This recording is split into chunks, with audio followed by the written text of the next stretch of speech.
Yo, what's up, guys? We're back for another breakdown and predictions video. This week it's going to be for UFC Singapore. You guys got to remember it's at 5 a.m. for people on the West Coast, 8 a.m. for people on the East Coast in the United States. So it's an early start for people over here. And I think it's an underrated card, though. We got two legends in the main event. We got some bangers throughout the card. I got some props on some violence bets for this card that I'm pretty confident in. So feeling pretty good. I hit some pretty big bets earlier today for the PFL. So we've been doing well on the Patreon. We've been making some money, and obviously going over there really supports the channel. You get access to a lot more breakdowns, a lot more predictions. You get access to predictions from promotions all over the world, some of the bigger promotions, some smaller promotions, Dana White Contender Series, PFL, Bellator, all going on right now. So definitely urge everyone to go over there, patreon.com/MMA Prediction Guru, get access to some of the best bets and breakdowns on the internet, and also help support the channel, help keep it going.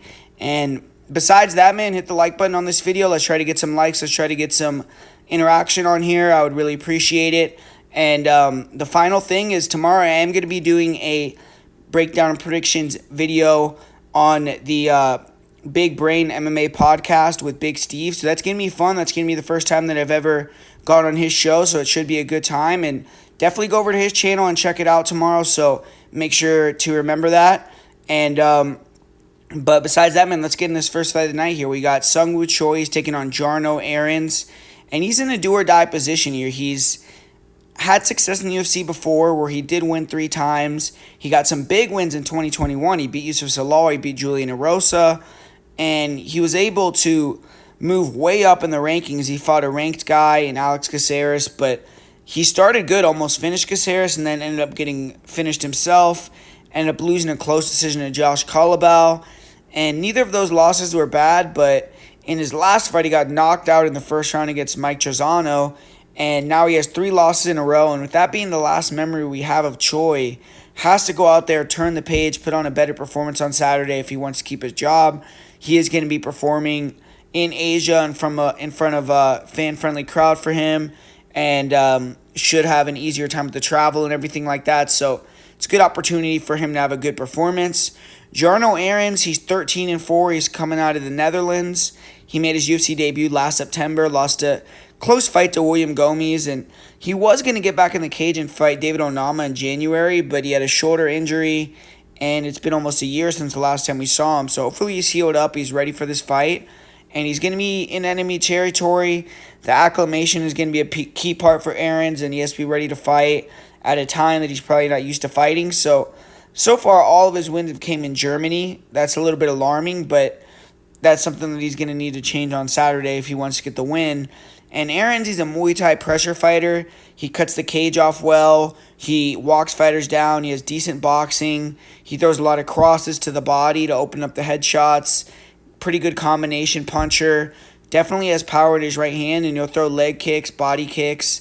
He can be low volume and kind of wait for that perfect shot sometimes, while opponents kind of stick and move on him. But I feel like in this fight, if he can land clean, he definitely has a good chance to knock out his opponent.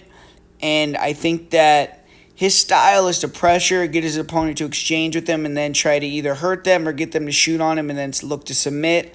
And I do think he's the more durable fighter of the two guys, and his defense is solid. And he runs into trouble when he fights wrestlers, Jarno Errens. His takedown defense is not really up to par. He can be taken out far too easily. He's also been caught a couple times by submission, but his submission defense usually does hold up. And in this fight, I don't see any real threat of that. He did catch a few guys with front chokes, and he does have an active guard, good triangles, decent judo. But I think if he wants, if he gets the fight his way, it's going to be a striking fight. And Seung Choi is going to give him that type of fight. Hopefully Choi meets him in the pocket, because if he does, it's going to be very entertaining. And Seung Choi, he has a similar style and frame to Jarno Errens. He also likes to walk down fighters, cut off the cage, look for the big rear cross. He stands tall, so he's a little bit faster in and out, and he'll throw 2-3s, 3-2s. He's a technical, clean guy, and his left hook and right hand both pack power, so he's dangerous. Front kicks up the middle he likes. He'll throw leg kicks, but he's a little bit lower volume, and I feel like he doesn't have the best defense. he can get hit clean. His chin seems like it's waning a little bit. He got knocked out bad in the first round of his last fight. He got dropped multiple times in the fight previous to that versus Josh Culliball. So I feel like his chin is a question mark. But he's worked hard in his wrestling and grappling, and he used to have similar issues to Errens with his takedown defense, getting held down. And now he's really improved that. He's actually using his clinch to work offensive body lock game, and he can maybe get on top here. I think if he can get to the back and control there, that could be a way for him to win the fight cleanly. Cardio-wise, he has good cardio. He's very tough. And obviously fighting in Asia is going to be easier on him and give him a boost. Choi lost Culliball in the same arena at UFC 275, so he's going to be looking for a little redemption too. And I could see this being a striking fight, and I just trust Jarno Aaron's durability much more. I think these guys are going to meet in the middle. I think it's going to be two guys that like to stay in the pocket and exchange. And I feel like unless Choi's tweaked his style to wrestle or strike in a significantly different way, I think Errens is going to find his chin and knock him out. So I'm going to go with Jarno Errens, get the win via first-round knockout. And up next here, we got the first women's fight on the night with Liang taking on JJ Aldrich. And this is a fight I'm really not too interested in from a betting perspective too much. I used to like JJ Aldrich. I would always bet on her, and I feel like I had a pretty decent read on her fights.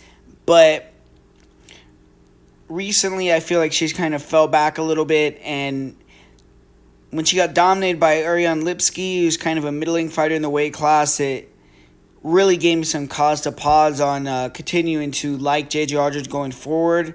Liang, she hasn't fought in over a year, and I don't really know what she's been doing. I'm not too sure. She's only 27 years old, so she's someone that has a lot of fights in real short order, and now she's taking a long time off.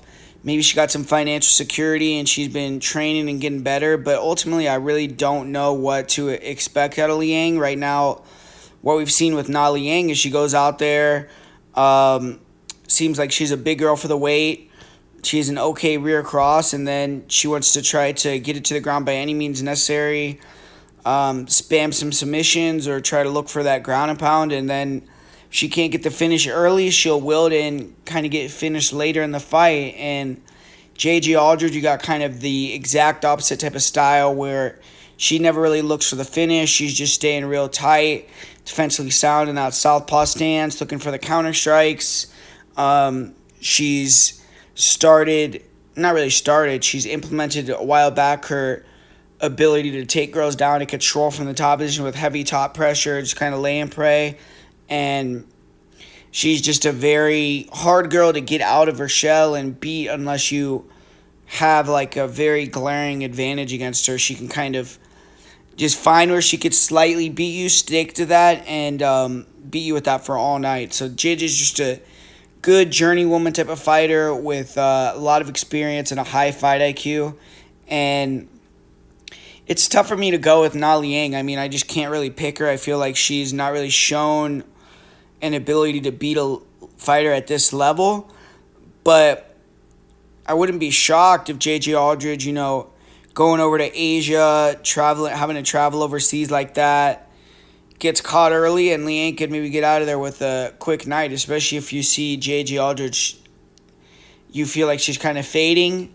But I don't know. I just don't know what improvements or regressions we're going to see from Liang because of the layoff or anything. I don't know what she's been doing. So the last product that I saw from Liang is just totally untrustworthy.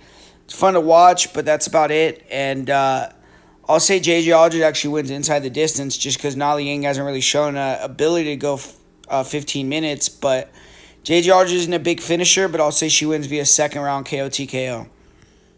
And this next fight, we got Billy Goff. He's going to be taking on Yasaku Kinoshita. And Billy Goff, he's 25. This is going to be his UFC debut. He hasn't fought in a little over a year. He earned his contract on the Contender Series. He had double knee surgery, and that's the reason for the layoff, which obviously you never like to hear that. But he's young. He is only 25, like I said, so he's probably going to come back stronger from it, and he is on a 6-fight win streak. He's finished 5 of the 6 opponents. On the Contender Series, he got a first-round knockout, and he hasn't lost since 2019, so he's on a roll right now. This is a big test for him, though. He's traveling for the first time to fight. On top of it, he's traveling outside of the United States. It's going to be his UFC debut, and if he can handle the moment, take out Kinoshita, that's going to say a lot about him, and Kinoshita's looking to bounce back. He got knocked out in the first round of his debut in the UFC in February. He's 23 years old. He's fighting out of Japan. Made it to the UFC fast. He only had 7 pro fights. His opponents were very suspect, and he has a lot to prove. Adam Fugit is a good journeyman, but seems kind of like a fringe UFC fighter, and he was able to beat Kinoshita in the first round. So if Kinoshita fails to step up to the moment again, he could be a busted prospect. This is a good matchup, though, as both fighters are inexperienced, and Kinoshita is back in Asia, where he's had his most success fighting. And when you look at Yasaku Kinoshita, he's a super entertaining fighter to watch. He's fast, he's dynamic, very light on the feet. He can close the distance in a flash. He stands tall, he has a good jab, he feints, and his rear cross is super heavy. He'll switch stances as he enters. He comes from different angles. He's excellent at finding the chin. He's a sniper. He does have his hands down almost all the time, and sometimes he can leave his chin out there. He can get clipped that he's entering with counters. In his last fight, he threw a sloppy kick against a guy with super long arms, and it got him countered and got him knocked out. If Kinoshita has a guy who comes in and stays at range with him and tries to play that counter game, he's going to have a pretty good night. And he was able to have an amazing knockout in the Contender Series with the counter punch. He has big power, and if he connects clean, you do not want to be on the end of his shots. Wrestling and grappling-wise are where Kinoshita needs improvements. He's difficult to get in on, so sometimes fighters can't time the takedown, but his takedown defense seems a little subpar. He is athletic, so sometimes he can get his way out of danger and back up, but he has given his back up in multiple fights that I've seen. He hasn't been really tested against a very good grappler yet, and I feel like that's the worst area as of now that he has. Cardio, it looks on point, and he can go hard for 3 rounds. For Billy Goff, he's a grinder. In this fight, it's going to be imperative that he wrestles early and often, and he likes to pressure fighters, chin down, hands high. He has a good jab. He uses his jab to back guys up. He'll work combos, sets up the level changes well off the jab. On the outside, he throws some alright front kicks. He throws a ton of volume. He'll attack the body. He dirty boxes on the inside and just kind of tries to make it ugly. He's very hittable, though, and as he comes into range, you could really see that. His foot speed and his hand speed are not up to par with a guy like Kinoshita, and I feel like that's going to be evident in the striking fight. Goff hasn't been knocked out as a pro, but he did get stopped due to a cut, and I feel like Kinoshita is going to be the most dynamic and dangerous striker that he's ever faced. He's going to want to get on the inside, work his elbows, work his knees in the clinch, hold Kinoshita there, try to wear him down. From what I've seen, the cage pushing from Goff is better than his actual takedowns. When he starts to get guys tired, then he can finally eventually get him to the ground. He doesn't really have much of a submission game to speak of. He has a pretty good back takes, and I feel like he can control well, but you don't see him hitting a lot of subs.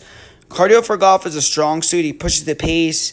I've seen him get hurt and come back, and he has to be aggressive in this fight. If he stays at range, he's probably going to get murked, so he's tough. He's hard to finish, and he was in a horrible position in the first round against Justin Sumter in a fight that I watched and survived, so it's not going to be an easy out. I like Billy Goff's ability to embrace the grind, be aggressive, push the pace, but in this fight, I'm going to go with the Japanese fighter. I see Kinoshita being faster.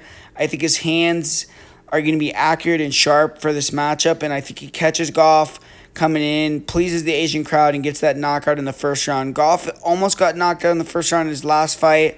I've seen him almost finish in the first in a couple other fights, and I feel like this time he's not going to be able to survive the early barrage. So give me Yasaku Kinoshita to get the victory and knock out Billy Goff in the first round. And up next here, we got a veteran Asian fighter in Kenan Seung, who's been able to come over here in Asia and put on his best performances that he's ever had in his UFC career. Got a couple finishes, and he's going to be taking on a guy that was very impressive in his UFC debut in Rolando Beyando, and that's going to be a pretty high-level fight. And Kenan Seung, he had a long layoff, then he came back, fought Ian Gary, and he actually did well. I mean, all things considering how we've seen Aaron Gary fight recently, he was able to knock down Ian Gary in the first round, almost get him out of there, and be very competitive for a short while before Gary took over the fight. But when you look at Kenan Song's style, he's very low volume. He likes to counter punch. You can kind of get stuck waiting for that perfect shot. But his straight right hand is money, and when he lands it clean, he can knock fighters out. He will get the range with his jab and low kicks, but that's primarily what he's looking for at all times. And he'll just wing the left hook with full power sometimes, but not really a left-sided type of fighter. Really a lot of right hands. Doesn't really throw a lot of left hands, but he's a finisher. I mean, when he hurts you, he'll try to swarm and get the finish. And, very dangerous hands. Sometimes I've seen him mix in some flying knees and spinning attacks, things like that. But usually he tries to keep it meat and potatoes. And he's a durable guy. He can take shots to give shots. And he's been in there with some pretty elite strikers in the past. As far as grappling goes, he's not really a guy that's going to be able to try go for takedowns or anything like that. Against Derek Krantz, he did get taken down quite a few times. We've seen him get taken down against Hector Aldana, against some other guys in the UFC. With this fight, though, I think it's going to be a striking fight. It's going to be the type of fight that he likes to have, so I think he's going to be into it, and it's going to be a fun fight to watch. And when you see his opponent here, he's a South American fighter, and all these guys bring the action. They're very fun to watch, and he's light on his feet. He controls the distance really well. In and out. He's coming off that close loss to Chaos Williams. And when I was watching the tape before the Chaos Williams fight, I really thought Williams had a big chance to knock him out. But, he showed his durability. He showed his ability to control range, hit and not get hit. And he ended up losing that fight in a close decision. But I was very impressed with what I saw. Most importantly, the volume. And I feel like that's the main difference in this fight. I feel like it's a tough one to really be super confident in just because Song has put on some good performances in Asia before. I'm a little bit nervous about him showing up big in this type of spot, but I feel like his opponent has more volume. He's going to be the way more active and aggressive guy, and I think that he's just going to do more than Song, and if Song doesn't get the knockout, he's not going to win, and I don't think he's going to knock him out. So I learned enough from Rolando's last fight to pick him here, and I'm going to say Rolando wins this one via decision. And this next fight, I'm looking forward to this one. This should be a badass striking fight right here between a boxer and a guy that uses all 8 weapons. And Michal Oleksiejczuk, he's a southpaw boxer. He brings the pressure, and he's almost always coming forward.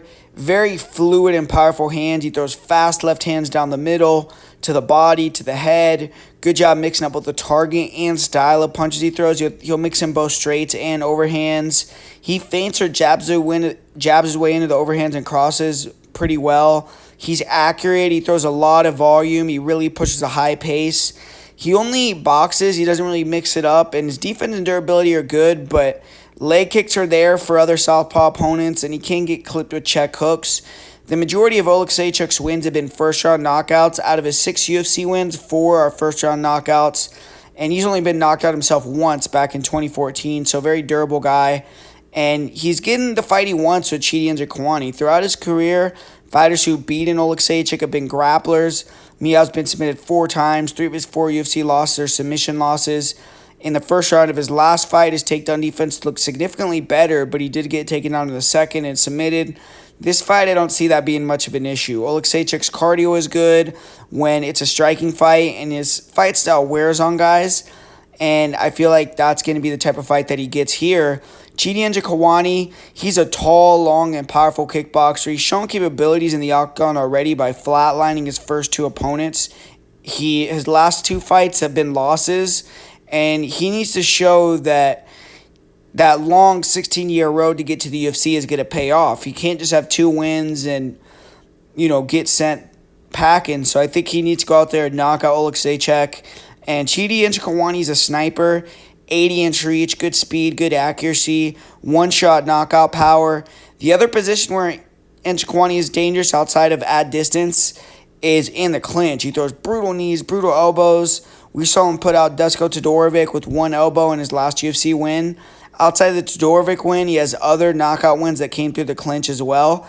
At range, Njokuani's looking to counter. He has 1-2s, really nice straight punches, hard body kicks, hard head kicks, good intercepting knees, good front kicks. He does a good job ending combinations with head kicks, and when he connects clean, fighters go down most of the time. He has 14 knockout wins.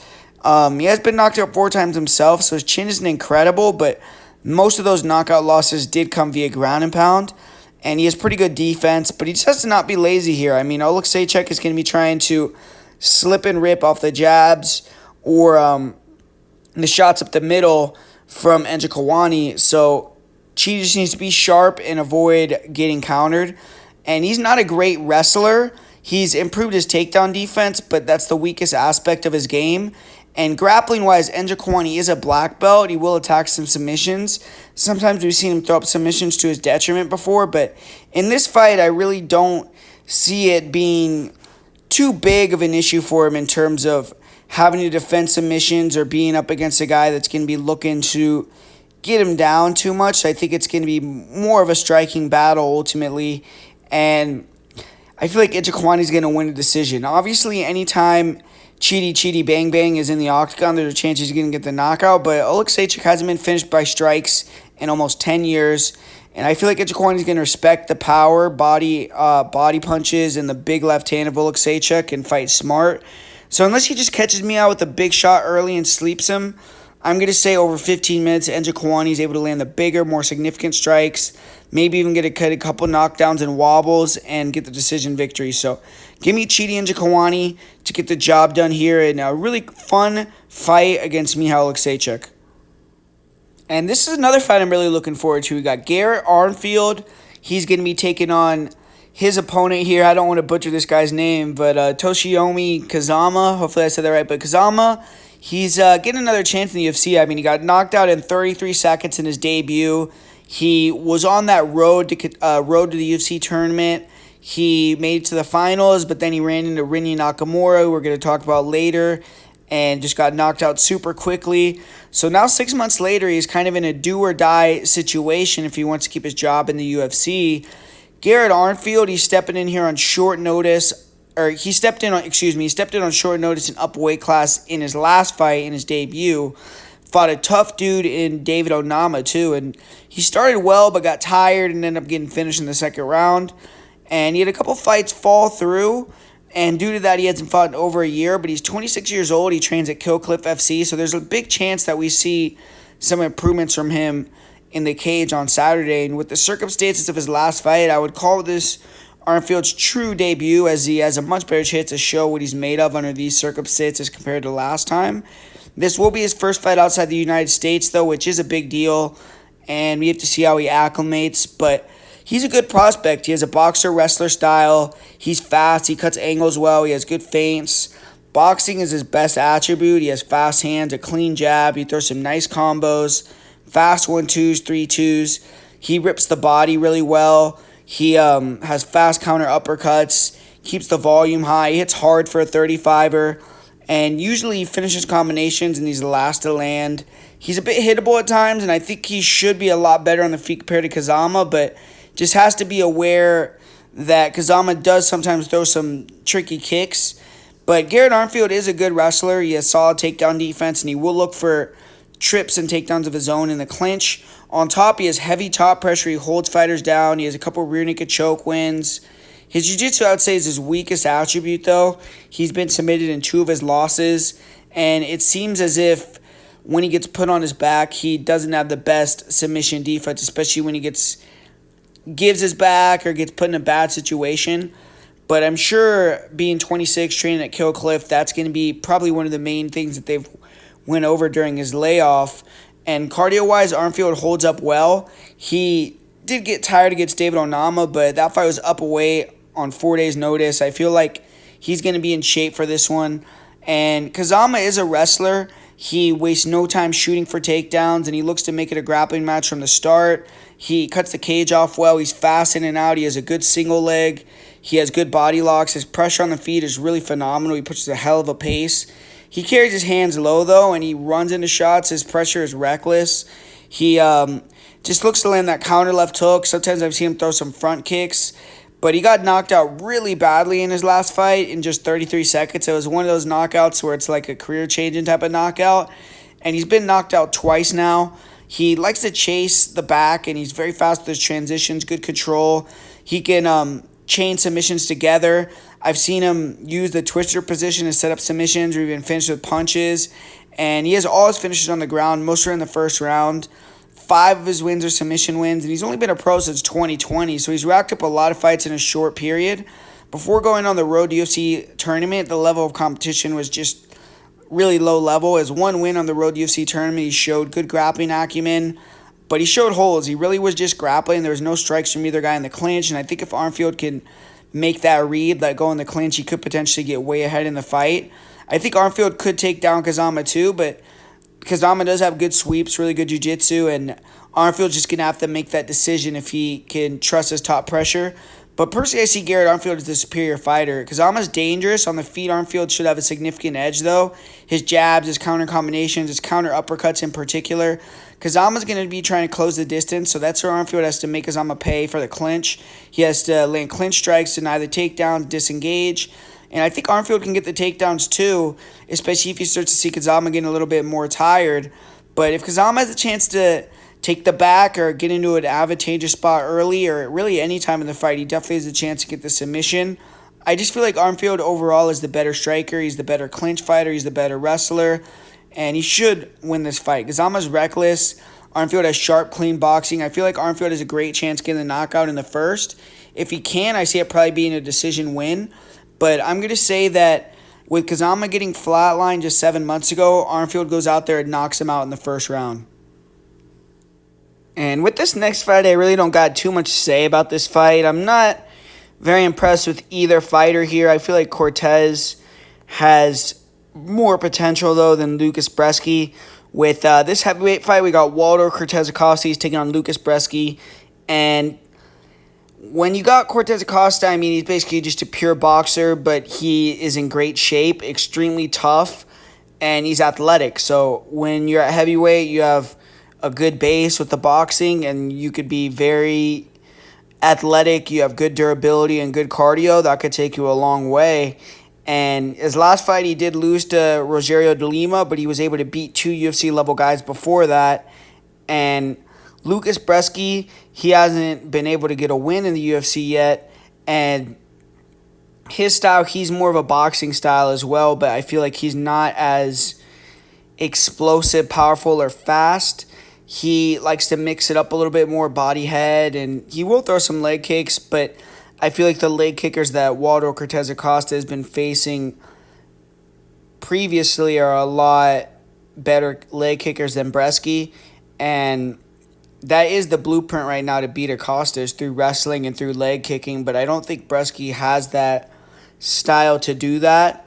Bresky likes to use his height, his reach, and his hand speed to kind of outbox guys, go up, down, body, head with his boxing combinations. But Cortes-Acosta matches him in the height and the reach, and I think he is a little bit crisper, cleaner of a boxer. He is a little bit faster and more explosive, more powerful, and I think he's just going to be able to kind of control the fight with his boxing, be the better boxer, and maybe Bresky will try to mix in the clinch a little bit, and he might land a few low kicks, but I think ultimately it's going to be more of Acosta doing work than Bresky. So I'm going to go with the Waldo Cortes-Acosta to bounce back here and get the win via decision. And up next here, we got another fight I'm not going to spend too much time on. Kicking off the main card, stinky heavyweight fight again with Parker Porter taking on Junior Tafa. And Parker Porter, he's been kind of an up-and-down fighter in the UFC heavyweight division. He's had some wins, had some losses, and kind of a good guy to put fighters in there against, and if he can beat you, then you're probably not really good enough to be in the UFC. Junior Tafa, he debuted against Muhammad Usman and showed flashes, but showed that he's not really an MMA fighter yet. He's still a kickboxer, and Usman was able to beat him with the grappling. Parker Porter, he's going to be looking to do the exact same thing. It's just Porter obviously isn't as explosive and fast as Usman, and he's going to have to figure out how to get inside. And we did see Parker Porter fight Taila Tafa's brother, and Tafa's brother knocked him out in the first round. So obviously he's looking for a little revenge here, and obviously Junior Tafa has a little bit of insight and probably confidence from that knockout from his brother. And I do feel like Junior Tafa is the significantly more technical striker of the two, him and his brother, and he's longer. He has faster hands. He'll throw straight punches, but he's not quite as aggressive, and he just can't let Parker Porter get inside, clinch him, hold him against the fence, eventually take him down and get into these later rounds, because Porter is a well-conditioned, experienced guy, and he's been able to get these decisions on fighters by using his gas tank, using his forward pressure, using his kicks, his grappling, and just kind of being higher volume than them and having the better gas tank. And that is a viable path to victory for him against Junior Tafa. It's just, is he going to be able to avoid getting knocked out early, or how is he going to get inside on Tafa, who's going to have a significant speed and reach advantage and just be a lot better striker, a lot more powerful. And, ultimately I think it's a dog or pass. Like, I would say Parker's the side if you had to put a bet on the fight, but I'm going to go with Junior Tafa be a first-round knockout, and I just don't have a lot of interest in this one personally. And up next here, we got a women's fight between Erin Blanchfield and Taila Santos, and I feel like this fight should be the co-main event. It's a really pivotal fight for the division, and a fight between two, in my opinion, of the best pound-for-pound female fighters in the world here, with Erin Blanchfield taking on Taila Santos. And Erin Blanchfield, she's kind of risen up the rankings while Taila Santos has had to sit on the sidelines. And when you look at Erin Blanchfield's run up the division, it was pretty similar to Santos, where before she fought Jessica Andrade and before Santos went in there and fought, I guess Santos fought a couple girls that were a little better. Like, she did fight Joanne Wood, but Erin Blanchfield, like, she fought Molly McCann, she fought Jillian Robertson, J.J. Aldrich, Miranda Maverick, all these kind of like, she didn't fight Jillian, but she fought Molly, J.J., Miranda Maverick, all these girls that were kind of right outside the top 15-ish. And then she got the Jessica Andrade fight in her last fight, and now she's a title contender off the Jessica win. And Taila, she, fought Molly, she fought Jillian Robertson, Roxy Modafferi, JoJo Wood, and then she got the title shot. So that's what I'm kind of trying to say. Like, they both kind of had an easier path, in my opinion, to the top of the division. But I do believe that both of them are two of the best girls in the weight, and they're very high-level fighters. When you look at how they both fight, too, they do match up well, because they both like to grapple, and it's going to be interesting to see who gets the advantage in that area. When Blanchfield, like I said, she's been fighting a lot more frequently, and Taila Santos, she hasn't fought in over a year. She had that issue with her orbital, and then her and Erin were supposed to fight earlier this year, but she had to pull out with visa issues. So Santos, at least you could say, she has been training for the large majority of this year, and probably is going to be in shape, ready to go. And she already had one camp to focus on Blanchfield. Now she's having a second, and that could help in terms of game planning and things like that. Especially, she got to see Blanchfield fight an extra fight with Jessica Andrade as well, so that's even more tape on the screen that Taila could watch. And Taila obviously really surprised everybody, or almost everybody, in that Valentina title fight, where she was able to out-grapple her and arguably win on the scorecards. And since then, Valentina has gotten dethroned, so that win that loss, close loss, lost a little bit of luster. But I still think she's top 3, top 5 in that weight class, and Blanchfield feels like she's the best fighter in the world in the female weight classes, so she can beat Taila Santos. She's going to be guaranteed a title shot next. I think the winner of this fight is getting a title shot. And on the feet, Taila, I believe in the past, used to be a lot better striker, significantly better striker than Blanchfield, but I think Blanchfield has closed that gap. Taila, she has kind of a flat-footed Muay Thai striking style. She comes forward. She has power, good jab, good straight right hand, nice leg kicks, but can be a little bit low volume if you don't stay in the pocket with her. She can kind of come in with her chin high, and you could catch her. She comes in with jabs, with crosses, with check hooks, and I think Blanchfield's going to be trying to do that. And Taila really just wants to use her striking to pressure you to get in the clinch.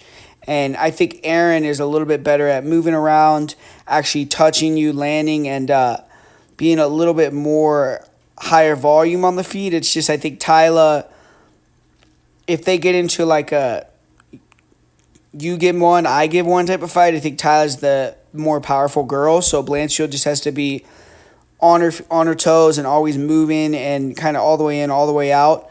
And obviously the clinch, that's going to be very pivotal for both girls. I mean, Taila Santos has been able to dominate the clinch against everyone that she's fought in this weight class so far outside of Barella in her debut. And she's just been able to get these clinch takedowns, control girls on top. And she's more of a girl that doesn't really look for submission. She will try to take the back, and she showed fast back takes against Valentina, but most of the time she's just controlling position. She was able to get the one submission win over JoJo Wood, but obviously if you look at Joanne Wood's career, she's been submitted quite a few times. And with Blanchfield, I think she's going to be trying to hold Blanchfield against a cage, or if she does take her down, just control position and stay very defensively responsible in terms of the submission defense, because Blanchfield's going to be very active with that. And with Blanchfield, I feel like at range on the striking, it's going to be like 50-50, but I slightly lean towards Erin. And then in terms of the grappling, I think Erin is the superior grappler. I think that she is going to be throwing up more submissions. She's probably going to be a little bit more active, but she just can't let Taila stall her out and use her strength to hold her against the fence or kind of hold her static on the ground in one position. And Blanchfield has to be aware, too, that if she's being held down for 2-3 minutes or for a round and it's not really working out, that she can't let that happen for the second and the third round or 2 or 3 rounds in the fight and let the fight slip away entirely. So it's a really kind of a tough fight for me to pick. I feel like a lot of other people are bullish on one side or the other, and I'm not really bullish on either side. I feel like it's should be a pick 'em where the line is currently.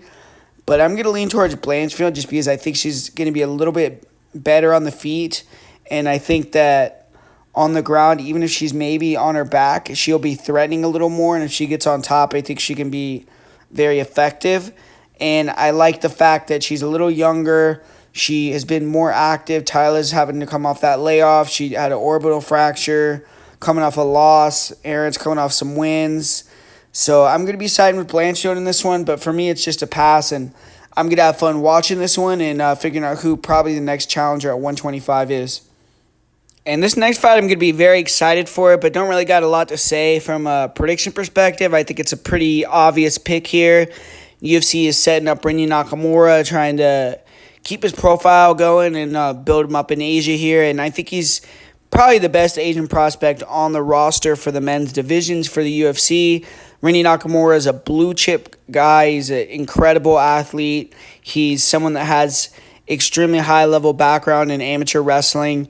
And in MMA, he's shown that he's not scared to get in there, mix it up, and he has one-punch knockout power like we saw in his last fight. Very aggressive guy on the feet, comes in, is just willing to exchange, and when he lands clean, he can knock you unconscious. And then when he gets his wrestling going, he has really fun wrestling and watching, and it slams, very explosive, and his wrestling is top-notch, top of the food chain for anyone in the weight class. And on top, he's extremely aggressive. He has good submission finishes, heavy ground and pound, and he has had a fight where he kind of held the guy down and won via decision as well, but most of the time he's always looking to finish the fight.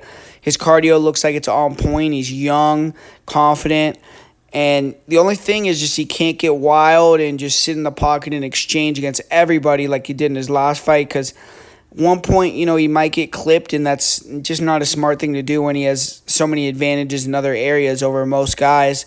But Fernie Garcia, he's a guy that kind of a middling guy. He's average everywhere, decent boxing, okay defensive wrestling. He has a decent double, good cardio, pretty tough, but he's just not outstanding anywhere. I think Nakamura can beat him anywhere he wants to. And the factor of the knockout for Garcia isn't really there. He only has one knockout win, so I don't even think if Nakamura brawls with him and gives him a chance that he necessarily has the power to put out Nakamura like that with one shot. So we saw that Brady Heiston was able to out-wrestle Fernie Garcia, so I think if Nakamura wants to go that route, he'll be able to do it fairly easily.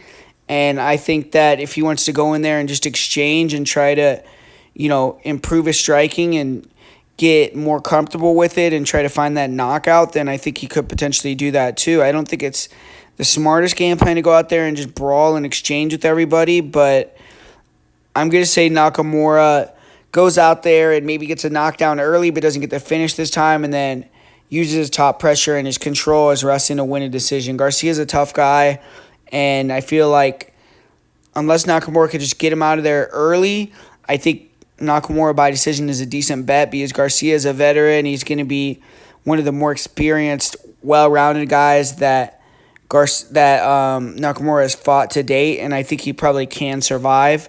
But I don't see how he can win the fight. I feel like Nakamura is pretty much a lock in this fight. And this next fight, man, this should be an awesome fight right here. We got a striker's delight between Alex Caceres and Giga Chikadze. Finally, Giga Chikadze is back in the cage, man. We haven't seen him in a long time. He hasn't been in there since his last loss to Calvin Kattar, where if he would have won that fight, we probably would have been looking at Giga Chikadze as the next title challenger, but dropped that fight, and it seems like he's fell way off the radar. I mean, he's fallen out of the rankings, I believe, and he just hasn't fought in quite a long time. So he needs to come back and look like the old Giga if we're going to be taking him serious again as a top 10 guy, because he is 34 years old, and I don't really know what he's been doing during this layoff. Hopefully he hasn't just been injured this whole time, and he's been able to get go out there and kind of get to improving some of his skills in the grappling and maybe boxing realms and things like that. And with Alex Caceres, you got a guy that's been in the UFC forever, and he's really gotten better over the years. Currently, he's better than he's ever been, and this would be the biggest victory of his career, but he's on a 6-2 run. And if he can go out there and beat a guy like Giga Chikadze, he might even be in line for someone in the top 10. So, big fight for Bruce Leroy. Big fight for Giga as well.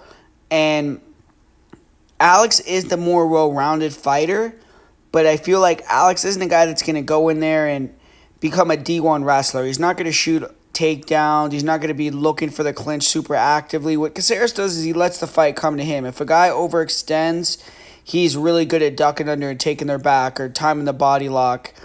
But I don't necessarily think he's going to go out there and push the wrestling. I think he's going to do the same thing where he's going to be moving around on the outside, trying to play that point tag game. And then if Giga makes a mistake, he's going to take his back, make him pay, and try to choke him out. For Giga, he's more of a counter striker, and he's really long with his frame too. And he obviously has that nasty Giga kick to the liver, to the head, to the leg, super fast. His straight punches are a thing of beauty. And I feel like Caceres does rely a lot on his reflexes and his length. And I think a lot of fighters don't have that ability to throw clean, straight punches and time him as he throws his kicks, or don't really get a beat on his rhythm. But I feel like a striker the level of Giga probably will be able to do that and has a potential to crack Caceres clean on the button. And I don't necessarily think that Giga is going to be pressuring or get over aggressive enough to where Caceres is going to be able to take him down or take his back or get into an advantageous position where he could find the submission. I ultimately think that Giga is just going to be the better striker and kind of like a point striking fight on the outside. I think he's going to land the heavier striking shots. And unless Giga's just lost a step majorly, or Caceres can really push a offensive wrestling game plan that I don't see happening, then I think Giga's going to be able to win this fight. Either he catches him early and knocks him out, which I think is unlikely. Caceres has only been finished one time in his whole career with strikes, or he wins via decision. So I'm going to go with Giga via decision as my prediction in this fight.